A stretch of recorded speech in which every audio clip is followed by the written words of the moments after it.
अंकुश और राजा की दूसरे फिल्म की हो रही है जोरदार तरीके से शूटिंग। नमस्कार, प्रणाम। भोजपुरी स्पीड न्यूज के डिजिटल प्लेटफॉर्म पर आप सबके तहे दिल से स्वागत, अभिनंदन बा।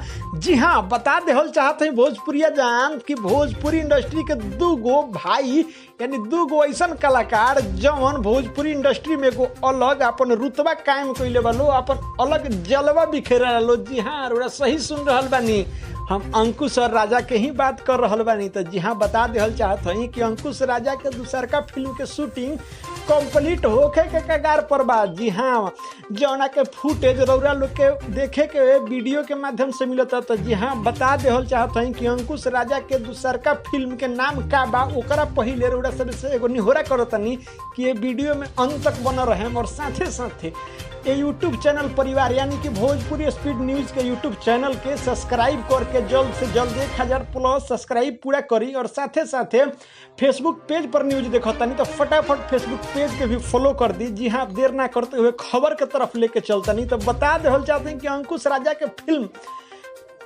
शूट हो रहल बा। अब शूट अंतिम कगार पर चल रहल बा। जी हाँ, बता देहल चाहते हैं कि ये अंकुश राजा के दूसरका फिल्म हो। जी हाँ, अंकुश राजा भोजपुरी एल्बम के दुनिया में काफी तहलका मचा के रखले बालो। जी हाँ, बता देहल चाहते हैं भोजपुरिया जहान रौरा सभे से कि अंकुश राजा के जो दूसरका फिल्म शूटिंग हो रहल बा, फिल्म के नाम बा पकड़ौआ बिया। जी हाँ, रौरा सही सुन रहल बानी कि भोजपुरी इंडस्ट्री में जो अंकुश राजा के दूसरका फिल्म शूट हो रहल बा, उस फिल्म के नाम हो पकड़ौआ बिया। जी हाँ, ओकर ट्रेलर भी बहुत जल्दी लॉन्च हुई। रौरा सभे के ट्रेलर आवे वाला बा। तो सबसे पहले वो ट्रेलर हमारे यूट्यूब चैनल यानी भोजपुरी स्पीड न्यूज के यूट्यूब चैनल पर और ये फेसबुक पेज पर रौरा सभे के देखे के मिली। जी हाँ, इहो बता देहल चाहते हैं, ये से फटाफट यूट्यूब चैनलवा के और फेसबुक पेजवा के सब्सक्राइब फॉलो कर दी लोग धक्का धक आ एकरा के लाइक कइल ना भुलाएम। जी हाँ, दोस्त यार में खूब चला के शेयर करिए, कमेंट बॉक्स में जाके अपन राय बताई। जी हाँ, अंकुश राजा के बहुत सुंदर फिल्म आ रहल बा,